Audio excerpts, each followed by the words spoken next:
Mesdames, Messieurs, bonsoir. Merci de nous prêter attention et bienvenue dans votre journal à la une de ce jeudi 16 février. Un total de 5000 tonnes de clinker sera exporté vers la Tunisie via le passage frontalier de Bouchoubka à Tébessa. Cet échange commercial entre les deux pays est le fruit d'un partenariat signé entre deux opérateurs économiques des deux pays. Les détails dans ce journal. Élargir l'éventail des échanges commerciaux entre l'Algérie, la Mauritanie et même d'autres pays de l'Afrique via le nouveau passage frontalier Mustapha Boumboulé de Tindouf, dont le taux de réalisation avoisine les 94%, un point de passage qui constitue une véritable plateforme de nouvelles perspectives économiques entre les deux pays.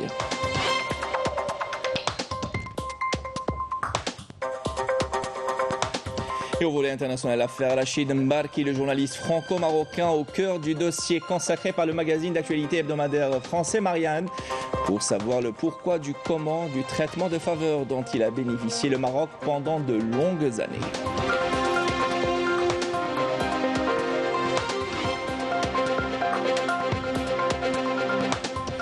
Et le Maroc est fortement secoué par l'appel lancé par le Front social marocain. Syndicats, associations et partis politiques annonçant leur participation aux manifestations prévues lundi prochain au Maroc pour dénoncer la hausse sans précédent des prix et les atteintes aux libertés individuelles. Le Maroc vit les pires moments de son histoire. Voilà pour les titres. Merci pour votre attention. Un contrat de transaction commerciale signé par le groupement des ciments d'Algérie JICA et l'entreprise tunisienne TIPCO est entré en vigueur avec l'opération d'exportation de clinker vers la Tunisie via le poste frontalier de Bouchoubka dans la wilaya de Tébessa. Ce partenariat représente un total de 5000 tonnes qui sera exporté selon les termes du contrat signé entre les deux partenaires économiques des deux pays. Plus de précisions avec Badia Amarni. Une cargaison de ciment clinker a pris la route à destination de la Tunisie. Une opération d'exportation à partir du poste frontalier Bouchoubka à Tébessa, fruit d'un contrat entre le groupement des ciments d'Algérie JICA de Tébessa et l'entreprise tunisienne TIPCO. Il s'agit là de la première partie des 5000 tonnes à exporter selon le contrat signé entre les deux parties. Dans 2 semaines, nous exporterons du ciment vers la Libye. Ce clinker sera exporté vers la France, l'Italie et Malte et différents autres pays. Je trouve que les produits algériens sont conformes aux normes internationales. J'encourage tout le monde à les importer. Le poste frontalier de Bouchoubka à Tébessa connaît une bonne dynamique. Tous les services travaillent d'arrache-pied pour faciliter les déplacements des personnes entre l'Algérie et la Tunisie. Il accompagne aussi les opérateurs économiques dans leurs opérations d'exportation. Le but étant d'augmenter les recettes en devises hors hydrocarbures. Cette opération s'inscrit dans le cadre des orientations des deux présidents, algériens et tunisiens, pour renforcer la coopération entre les deux pays. 20 camions ont pris la route à destination de notre pays voisin, la Tunisie. L'opération se poursuivra encore et concernera toujours la Tunisie et d'autres pays, à l'exemple de la Libye. Les facilitations décidées par les douanes algériennes ont contribué à l'augmentation du volume des exportations hors hydrocarbures visées par les pouvoirs publics et qui se situe à 7 milliards de dollars. Au mois de janvier dernier, le poste frontalier de Bouchoubka a enregistré 40 opérations d'exportation pour un volume de 154 millions de dinars. Durant le mois de février en cours, 8 autres opérations similaires ont été enregistrées pour un volume de 21 millions de dinars. Et de l'Est au Sud, un autre poste frontalier va contribuer à élargir l'éventail d'échanges commerciaux, cette fois-ci entre l'Algérie et la Mauritanie et même d'autres pays de l'Afrique. Il s'agit là du poste frontalier Mustapha Boumboulé, dont à Tindouf, dont le taux de réalisation avoisine les 94%. Ce point de passage constitue une véritable plateforme de nouvelles perspectives économiques entre les deux pays et contribuera certainement à faciliter les échanges commerciaux avec les pays de l'Afrique de l'Ouest, nous dit Yasmine Saoudi. Avec un taux d'avancement de 93,5%, les travaux du poste frontalier Mustapha Ben Boul'id entre l'Algérie et la Mauritanie représentent une véritable plus-value qui ouvrira de nouvelles perspectives économiques entre les deux pays. et contribuera à faciliter les échanges commerciaux avec les pays de l'Afrique de l'Ouest.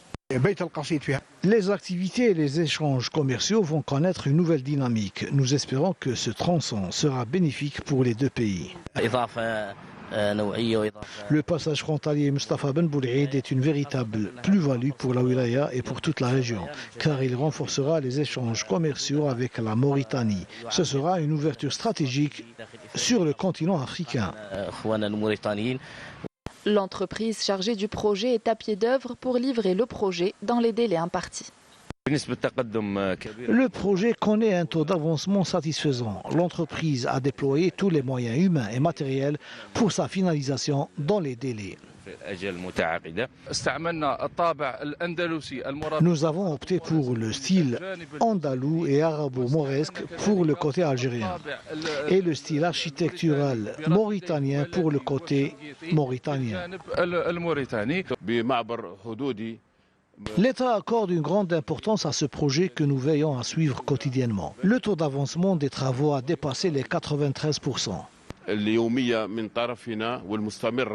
Un projet stratégique qui renforcera l'ensemble du réseau routier africain, ouvrant la voie à une véritable dynamique économique engagée sur le continent africain. Et l'actualité de ce jeudi est marquée par les travaux de la 42e session ordinaire du Conseil exécutif de l'Union africaine qui se sont poursuivis aujourd'hui au siège de l'UA à Addis Abeba en Éthiopie avec la participation du ministre des Affaires étrangères et de la communauté nationale à l'étranger, Ramtal Amamra. Les délibérations devront prendre fin ce soir avec l'adoption des projets, des rapports et des résolutions qui sont soumis au 36e sommet des chefs d'État et de gouvernement de l'UA qui se tiendra les samedis et dimanche sous le thème accélération de la mise en œuvre de la zone de libre-échange continentale africaine. Et en marge de ces travaux, le ministre des Affaires étrangères et de la communauté nationale à l'étranger, Ramtal Amamra, a eu des entretiens bilatéraux avec la vice-première ministre des ministres des Relations internationales et de la coopération de la Namibie, Netombo Nandi Ndaltawa, et d'autres homologues africains, à l'instar du ministre angolais des Relations extérieures, Tete Antonio, du ministre rwandais des Affaires étrangères Vincent Biruta, du ministre ougandais des Affaires étrangères Odongo Jojo Abubakar, de la ministre tanzanienne des Affaires étrangères Stergomena Tax et du ministre somalien des Affaires étrangères Abshir Omar Hurusu. Les discussions ont porté sur l'ordre du jour de la session et le renforcement de la coopération pour aboutir à des résultats à la hauteur des défis auxquels fait face le continent africain dans les domaines politiques, sécuritaires et de développement. Concernant la situation au Mali, la Mamra a eu des entretiens bilatéraux avec son homologue malien Abdoulaye Diop, le président de la commission de la communauté économique des États de l'Afrique de l'Ouest, CEDEAO, Omar Touraï, lesquels ont porté sur les perspectives permettant la levée des obstacles qui entravent le processus de paix et de réconciliation mené par l'Algérie en sa qualité de présidente de la médiation internationale et du comité de suivi de l'accord pour la paix et la réconciliation au Mali issu du processus d'Alger.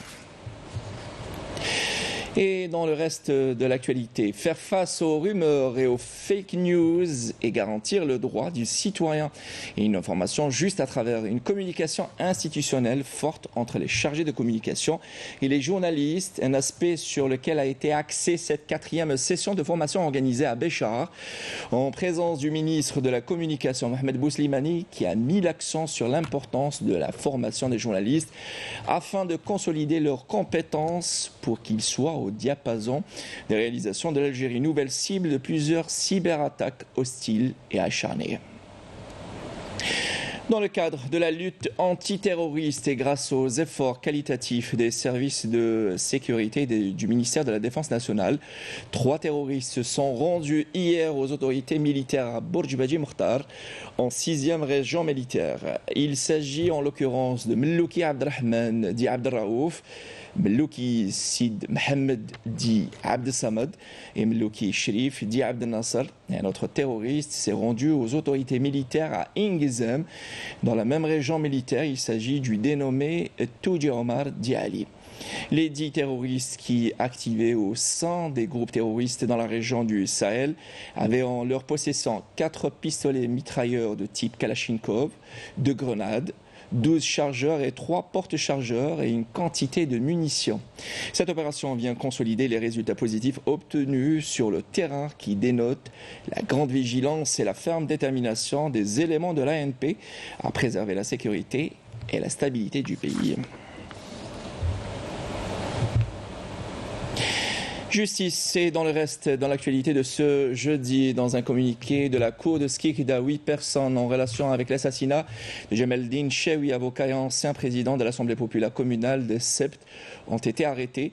Ces 8 personnes sont poursuivies pour constitution d'un groupe criminel dans le but de commettre des délits tels que le kidnapping et la séquestration d'un individu, homicide volontaire ainsi que la détention d'armes et de munitions de 4e catégorie sans autorisation de port d'armes.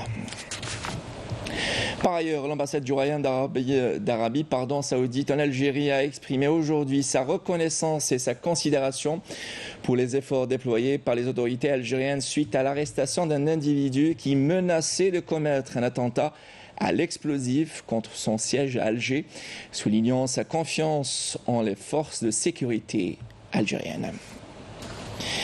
Dans l'actualité internationale, les Nations Unies lancent un appel à l'aide internationale afin de récolter $1 milliard pour la Turquie dévastée le 6 février dernier par un séisme qui a fait dans ce pays et en Syrie au moins 40 000 morts, a annoncé aujourd'hui le secrétaire général Antonio Guterres, le secrétaire général des Nations Unies, Antonio Guterres. Le financement qui couvre une période de 3 mois portera assistance à 5,2 millions de personnes et permettra aux organisations d'aide de renforcer leur soutien crucial aux efforts conduits par le gouvernement de la Turquie. Guterres a exhorté la communauté internationale à agir davantage et à financer dans sa totalité cet effort vital pour répondre à l'une des plus grandes catastrophes naturelles de notre temps. Et en France, et avant de mettre à l'arrêt le pays le 7 mars prochain, les syndicats organisent aujourd'hui leur 5e journée de mobilisation contre la réforme des retraites pour maintenir la pression sur les députés qui espèrent encore pouvoir débattre de l'âge légal d'ici vendredi minuit grâce au retrait de nombreux amendements. En pleine période de vacances scolaires, à l'exception de l'Île-de-France et de l'Occitanie, la participation aux grèves s'annonce en nette baisse. Les perturbations sont limitées dans les transports avec 4 TGV sur 5 en circulation et un trafic normal dans le métro parisien. Néanmoins, des vols sont annulés, dont 30% des vols à Paris-Orly, et les agents d'EDF ont baissé la production d'électricité sans provoquer de coupure de courant.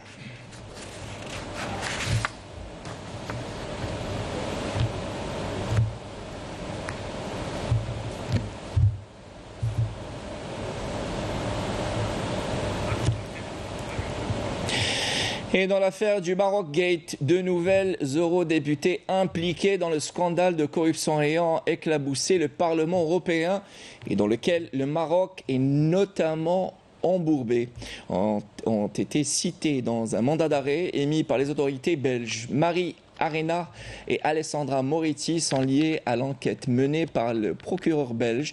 Leurs noms ont été mentionnés dans le mandat d'arrêt international ayant visé l'eurodéputé italien Andrea Cozzolino, arrêté la semaine dernière pour corruption, blanchiment d'argent et participation à une organisation criminelle. Selon le média américain Politico, le mandat a été délivré le 10 février par le juge d'instruction belge Michel Claes. Selon le document, Marie Arena et Alessandra Moretti étaient membres de Quadrant Virat avec Cozzolino et l'eurodéputé belge Marc Tarabella, qui a également été arrêté la semaine dernière. Le magazine d'actualité hebdomadaire français Marianne a consacré son dernier numéro au Maroc et à ses mauvaises pratiques. En effet, dans un dossier paru dans sa nouvelle édition, le magazine explique le pourquoi du comment et avec le favoritisme qu'a bénéficié ce pays et le traitement de faveur pendant de longues années. Le magazine rappelle également l'affaire Pegasus qui a défrayé la chronique. Le même magazine évoque par ailleurs les anciens canaux mis en place par Rabat et l'affaire Rachid Mbarki, journaliste franco-marocain qui travaillant dans une chaîne française d'information continue. Plus de détails avec Melika Bellel. Impliqué dans une série de scandales de grande ampleur à l'international, le régime du Makhzen peine à trouver de nouveaux relais d'influence. Dans un dossier paru dans sa nouvelle édition intitulée « Espionnage, lobbying, infiltration, people, cannabis et immigration, comment le Maroc nous tient », le magazine hebdomadaire français Marianne, qui a consacré son dernier numéro au Maroc et à ses mauvaises pratiques, explique pourquoi ce pays a bénéficié d'un traitement de faveur pendant de longues années, alors que Rabat n'arrête pas d'enchaîner les mauvaises pratiques et les graves dérapages, à l'instar du scandale ayant secoué récemment le Parlement européen, le Maroc Gate, une affaire qui fait encore couler beaucoup d'encre. Le magazine rappelle également l'affaire Pegasus qui a défrayé la chronique et dans laquelle le Maroc est impliqué en utilisant ce logiciel espion développé par la firme sioniste NSO pour mettre sur écoute plusieurs personnalités politiques, journalistes et autres militants. Cependant, l'indignation suscitée l'été 2021 par les révélations de ces pratiques s'est comme dissipée. Paris, pourtant concerné au premier chef, n'a rien fait dans cette affaire, alors que Bruxelles a diligenté une commission d'enquête sur ce sujet. Le scandale retentissant qui a éclaté récemment au sein du Parlement européen où le Makhzen a corrompu des élus pour faire voter à Bruxelles des lois en sa faveur a été également évoqué dans l'hebdomadaire français. Pour Marianne, le Maroc est aussi intouchable car c'est l'une des portes d'entrée de l'immigration vers l'Europe et aussi l'une des portes d'entrée de la drogue. L'immigration et le cannabis, des phénomènes qui inquiètent et que le Maroc utilise pour faire chanter l'Union européenne. En dépit de tous les scandales où le Maroc est fortement impliqué, causant son isolement sur la scène internationale, Rabat continue de déployer toutes les méthodes possibles pour pousser ses pions, note le magazine français qui cite la dernière illustration en date, l'affaire Rachid Mbarki, journaliste à BFM TV, désormais écarté de l'antenne. En effet, le journaliste franco-marocain a fait diffuser dans son journal de la nuit des sujets non validés par sa hiérarchie ayant subi une influence extérieure au profit notamment du Makhzen. Et parmi les victimes d'espionnage figure le journaliste et écrivain espagnol Ignacio Sombrero, qui est espionné au moyen du logiciel de surveillance Pegasus, développé par la société sioniste NCO Group. Selon l'ONG Amnesty International, cette dernière a demandé hier aux autorités marocaines de mettre fin aux poursuites et au harcèlement du journaliste Sombrero, qui est dans l'attente d'une décision du tribunal de première instance de Madrid après son témoignage du 13 janvier dernier, suite à une nouvelle plainte du Royaume du Maroc. Selon toujours Amnesty International, c'est la 4e fois que les autorités marocaines tentent de faire taire le journaliste par une action en justice dans le cadre de leur stratégie visant à faire taire toute voix critique de leur politique. Le Front social marocain, syndicats, associations et partis politiques ont annoncé leur participation aux manifestations prévues lundi prochain au Maroc pour dénoncer la hausse sans précédent des prix et les atteintes aux libertés individuelles. Les détails avec Yasmine Saoudi. À Rabat, les protestations dénonçant la hausse vertigineuse des prix ont gagné les tribunes des stades. Les supporters ont exprimé le ras-le-bol des Marocains concernant l'extrême pauvreté dans laquelle ils sont plongés depuis des années, ainsi que la hausse vertigineuse des prix de plusieurs produits alimentaires. Selon des médias locaux, durant la dernière rencontre ayant opposé le club de Fès à l'IR Tanger, les supporters ont brandi des pancartes dénonçant la cherté de la vie ainsi que l'absence totale du gouvernement qui ne propose aucune solution pour remédier à la situation. Ces derniers mois, les villes marocaines ont été le théâtre de manifestations massives. Les revendications des manifestants se sont concentrées sur la dénonciation des politiques menées par le régime du Makhzen de plus en plus décrié et qui a prouvé encore une fois son incapacité d'assurer une vie décente aux Marocains.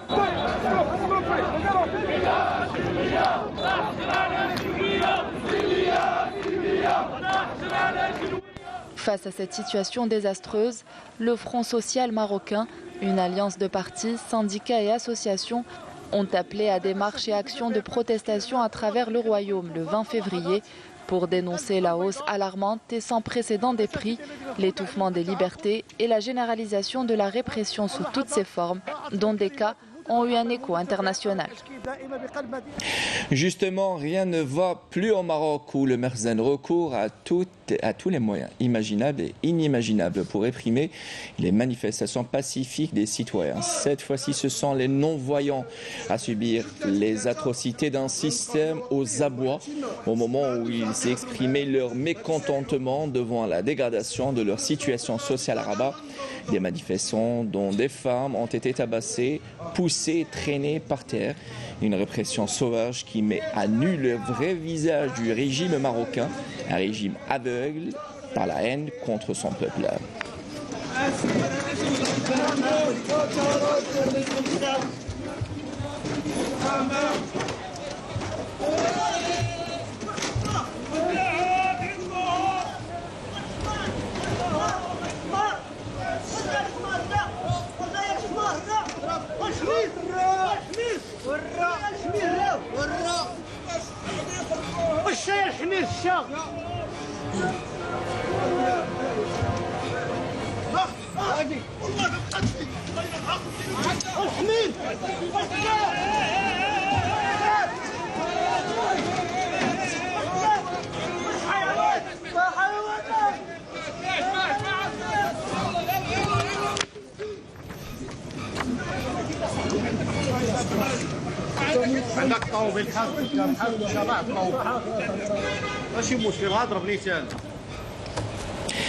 Et les autorités d'occupation marocaines continuent de commettre des crimes contre les prisonniers civils sahraouis en les soumettant à divers types de représailles et de traitements dégradants. Le cas le plus récent étant celui du détenu Mohamed Ahnini Rouhbani, victime de graves abus perpétrés par un gardien de prison selon une source sahraoui, nous dit Amina Saïdji. Une fois de plus, la matraque répond aux revendications sahraouis à l'autodétermination. Les autorités d'occupation marocaines continuent de commettre des crimes contre les Sahraouis en les soumettant à divers types de représailles et de traitements dégradants et inhumains. Le cas le plus récent étant celui du détenu Mohamed Ahnin Al-Rouhbani, victime de graves abus perpétrés par un gardien de prison, selon une source sahraoui. La femme de ce détenu a reçu un appel téléphonique l'informant de l'agression physique qu'avait subi son mari à la prison d'Eit Melloul 2, relevant que le prisonnier sahraoui avait été frappé et sévèrement battu par un gardien. Cette attaque fait partie de la campagne de ciblage et de traitement cruel et raciste dirigée contre les prisonniers civils sahraouis du groupe Gdeimizik par le directeur de la prison d'Eit Melloul 2 et fait suite aux nombreuses plaintes que ces détenus avaient déposées pour dénoncer les conditions de leur emprisonnement. Pour rappel, le prisonnier civil sahraoui du groupe Gdeimizik, Mohamed Ahnin Rouhbani, est incarcéré à la prison Eit Melloul 2 à la périphérie de la ville d'Agadir à la suite d'un verdict injuste et sévère prononcé lors d'un procès durant lequel les conditions et garanties d'éthique ont été violées. La Ligue pour la protection des prisonniers politiques sahraouis dans les prisons marocaines a récemment alerté sur la menace qui pèse sur la vie des prisonniers sahraouis, notamment le groupe Gdeimizik, en raison des pratiques de l'occupation marocaine, contraires à toutes les normes et chartes internationales. Elle a également condamné la campagne systématique contre les prisonniers du groupe Gdeimizik visant à porter atteinte à leur dignité et à se venger de leur position politique. Les prisonniers civils sahraouis du groupe Gdeimizik sont incarcérés dans plusieurs prisons marocaines après avoir été condamnés à des peines allant de 20 ans de réclusion à la perpétuité au terme de procès iniques dépourvus de garantie d'équité de l'aveu même de plusieurs ONG internationales. Et en Palestine occupée, quelques 9000 enfants palestiniens atteints de cancer, dont 350 souffrent de conditions catastrophiques, dues notamment à la pénurie chronique de médicaments à Gaza, font face à d'énormes difficultés à se faire soigner en raison du blocus imposé par l'entité sioniste depuis 2017. Rajoutant que cette situation perdure alors que l'occupation continue d'imposer des restrictions sur la fourniture de nouveaux dispositifs dispositifs médicaux et de matériel de laboratoire nécessaires pour effectuer les examens, empêchant les patients de recevoir des services de traitement à la mesure de leur grave état de santé.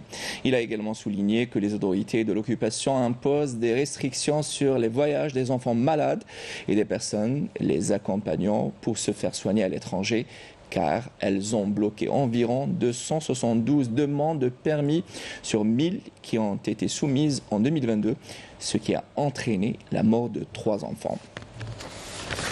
Et de son côté, le Conseil de sécurité de l'ONU discutera lundi prochain d'un projet de résolution appelant l'entité sioniste à arrêter immédiatement et complètement toutes les activités de colonisation dans les territoires palestiniens. Le Conseil devrait voter lundi prochain sur le texte d'un projet de résolution rédigé par les Émirats arabes unis en coordination avec l'État de Palestine.